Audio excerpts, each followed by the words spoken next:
तो हेलो मेरे जीरो छल्लों, क्या हाल है आप लोगों का। आशा करते हैं आप लोग बहुत ही मस्त और स्वस्थ होंगे। तो मेरे जीरो छल्लों, आज जो है हम आप लोगों के लिए रसायन विज्ञान का होता है कक्षा 12 का मॉडल पेपर लेकर आए हैं, जो इससे आपका होता है 95 नंबर जो होता है आपका पक्का होने वाला है। यानी कि 95% जो होता है आपका इस पेपर से आने का चांस है एकदम, मतलब इससे बाहर आपका आने का चांस नहीं बनता है। जैसा कि आप जानते हैं कि ये जो यूपीएमएसपी जो होता है, ये जितना अधिक से अधिक इसको रट लेंगे, जो हम बता देंगे इसको, ये अधिकतम होता है वही चीज आएगा इसमें से। मतलब इसमें जाने कि 95% होता है आपके पेपर से मैच करने वाला है। तो मेरे देश के वीरों और मेरे जिगर के छल्लों, ये यूपी बोर्ड में जितना भी आपको अधिक से अधिक नंबर लाना है, तो आप इसको जो होता है पूरा का पूरा देखना पड़ेगा आपको। यदि आप जो है यूपी बोर्ड में 95% लाना चाहते हैं, तो आपको इसको पहले देखना पड़ेगा किसमें क्या क्या है। इसी पे पूरे से प्रश्न तय निर्धारित हैं, ठीक है। तो आइए बिना देर किए हुए हम लोग शुरू करते हैं कि मतलब कैसे क्वेश्चन आने वाले हैं। तो ये रसायन विज्ञान का है, ऐसा आपको आएगा देखने के लिए। समय रहेंगे आपके पास 3 घंटे 15 मिनट। इसमें दिया नोट, यानी कि प्रारंभ के 15 मिनट होते हैं परीक्षार्थी को प्रश्न पत्र पढ़ने व निर्धारित होते हैं। देखिए, आप पहली बार जो है आप 12 पेपर देने जा रहे हैं, तो आपको जानना जरूरी है कि प्रारंभ में आपको 15 मिनट पहले आपको पेपर को पढ़ना है। अच्छे से पढ़ लीजिए, क्वेश्चन को समझ लीजिए, फिर उसके बाद आप जो काम करना है करिए। अगला क्वेश्चन दिया पर निर्देश में कि सभी प्रश्न अनिवार्य हैं और प्रत्येक प्रश्न के निर्धारित अंक उसके समक्ष दिए गए हैं।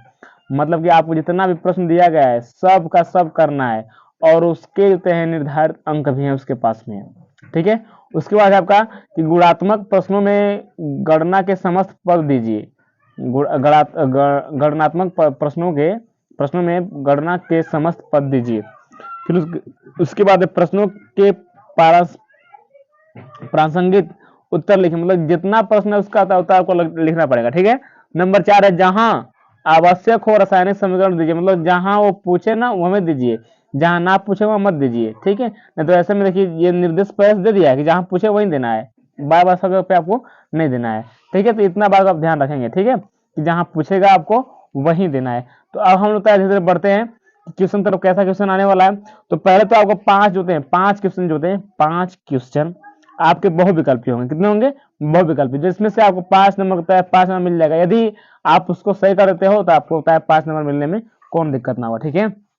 देखिए पहला क्वेश्चन दिया आपका कि इस प्रश्न के प्रत्येक खंड में 4 विकल्प दिए गए हैं, सही विकल्प चुनकर उसे अपने उत्तर पुस्तिका में लिखिए।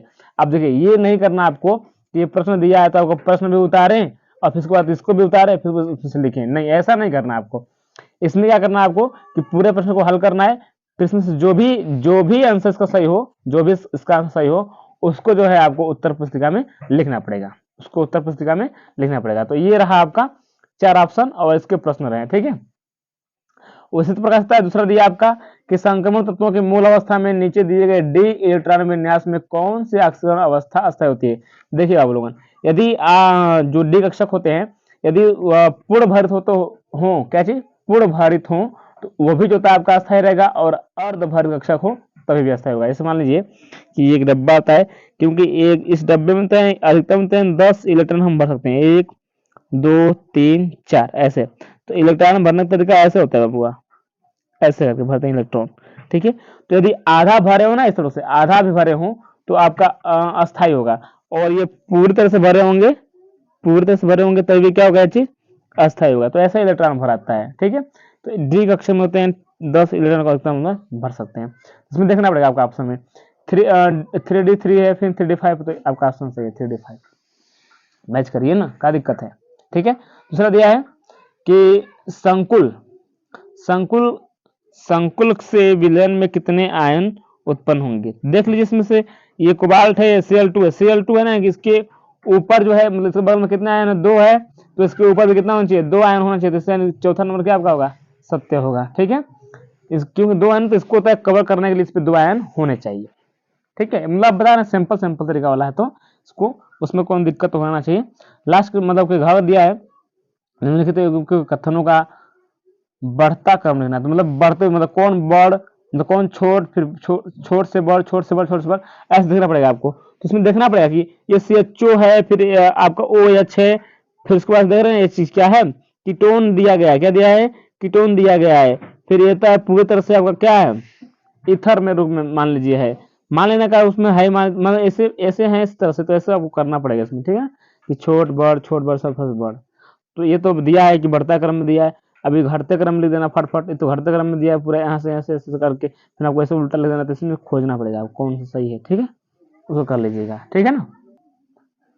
तो अगला क्वेश्चन हमारे पास है कि गैब्रियल थैलेमाइड संश्लेषण से क्या बनता है। आपके ऑप्शन है प्राथमिक एरोमेटिक एमीन, प्राथमिक एलिफेटिक एमीन, या द्वितीयक एमीन, या तो तृतीयक। मतलब इसमें से तीनों से क्या बनता है, जो आपका इसमें सही लगे। तो ये नहीं कि आपको ये प्रश्न लिखिएगा आप उसको तो इस पे लिख दीजिएगा ऊपर, नहीं ऐसा नहीं करना आपको।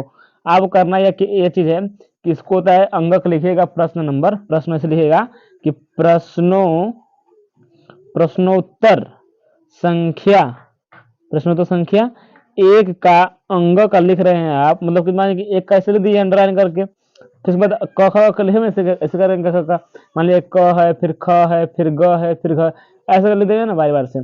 तो इसमें जो आंसर सही है उसको आप बस लिखिएगा, ये नहीं कि तो इसको पूरा टच करेंगे फिर तो लिखेंगे, नहीं ऐसा नहीं लिखना आपको।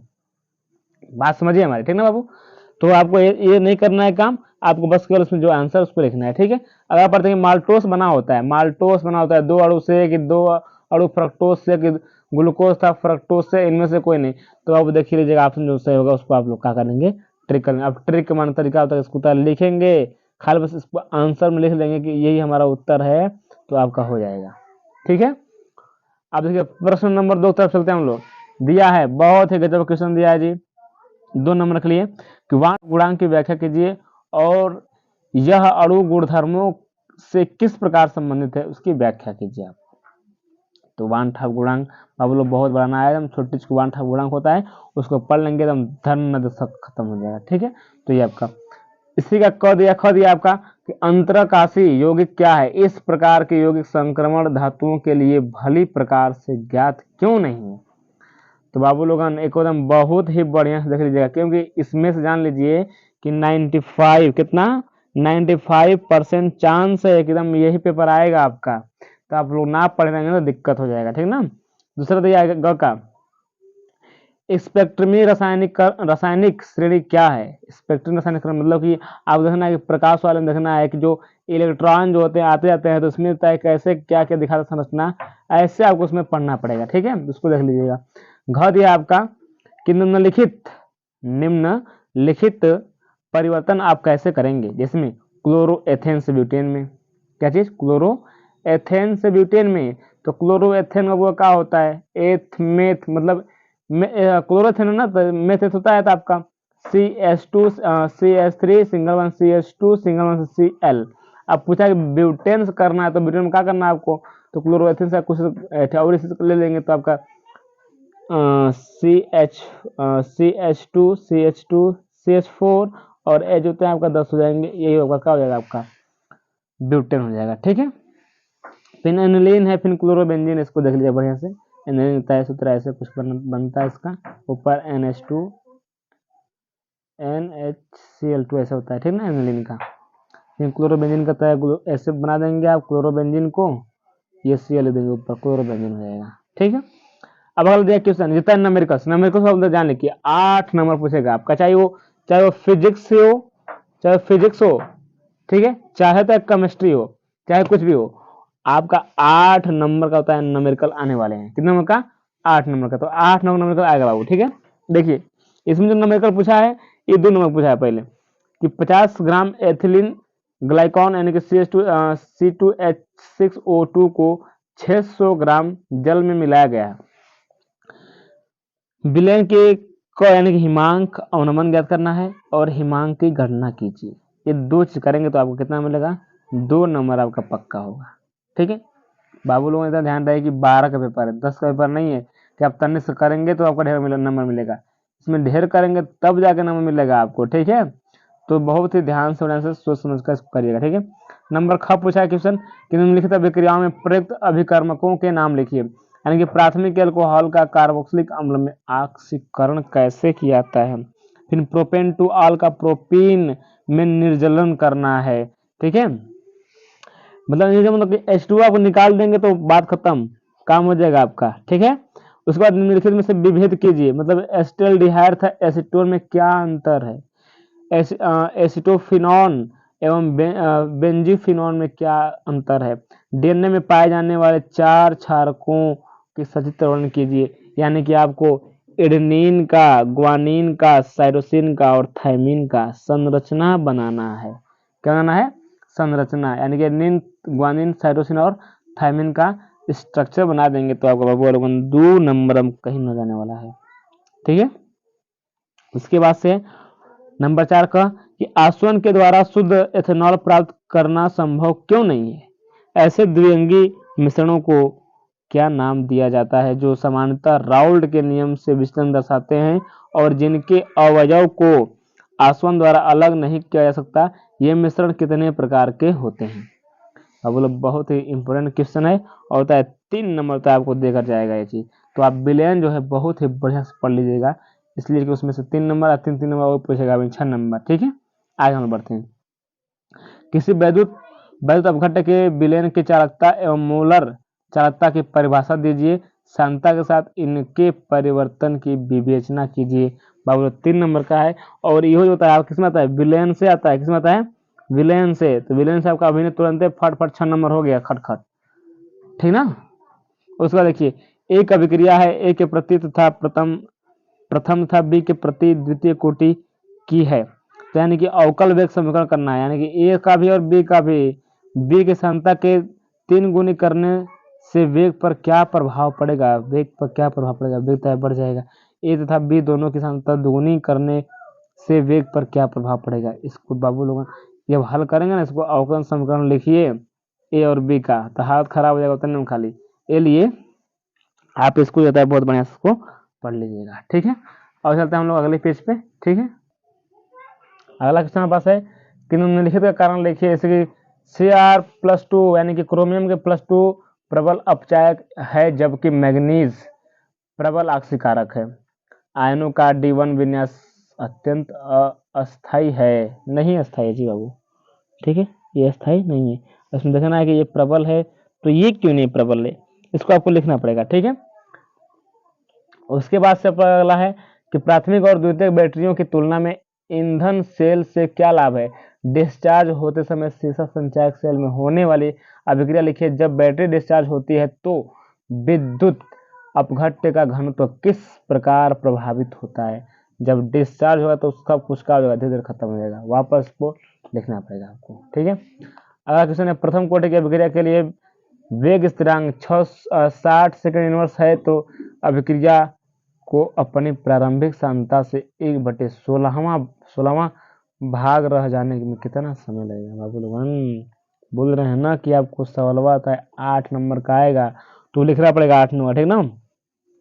अगला है इसमें प्रथम कोटि की अभिक्रिया 30% वियोजन होने में 40 मिनट लगती है, तो उसका अर्ध यानी कि हाफ दिया, यानी अर्ध आयु काल की गणना करना है। ठीक है, उसके बाद दिया ग वाला क्वेश्चन दिया आपका, खाली क्वेश्चन बता देना फटाफट, इसको तो आंसर का लिखना आपका काम है बाबू वालों। ठीक ना, इतना तो कर सकते हैं आप लोग। ग्लूकोज तथा फ्रक्टोज के 2 समान रासायनिक गुणों के समीकरण लिखिए। 2 समीकरण लिखना है ग्लूकोज का फ्रक्टोज का, नहीं तो हालत खराब हो जाएगी। विटामिन ए विटामिन सी हमारे लिए क्यों आवश्यक है? उनके महत्वपूर्ण स्रोत लिखिए। तो वो जानबे करते हैं, इसके लिए कौन दिक्कत है ना। द्विदंतुर तथा उभयदंतुर में लिगेंड में से क्या तात्पर्य है? मतलब जो 2 रहे हैं सर, ऐसे CO3 2 है और 3 ये लेके इनमें और इनमें होता है का तात्पर्य, इसको देखना पड़ेगा। ठीक है, आप लोग देख लीजिए बढ़िया से। किलेट प्रभाव से क्या तात्पर्य है? किलेट नाम तो सुना ही होगा, किलेट। ठीक है, इसको एकदम बहुत ही बढ़िया से आप लोग जितना हो सके तुरंत फटाफट तैयार कर लीजिए। ठीक ना। अब आ गया है एकदम सबसे इम्पोर्टेंट क्वेश्चन, जो आपको होता है क्या अंक देता है? 5 अंक देते हैं। क्या अंक देते हैं? 5 अंक। क्या होता है जब मेथिल क्लोराइड की अभिक्रिया केशियन से कराते हैं तो?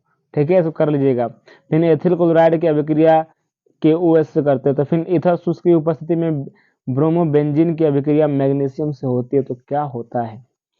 फिर एन-ब्यूटिल क्लोराइड को एल्कोहलिक के OH के साथ अभिकृत किया जाता है, तो क्या होता है?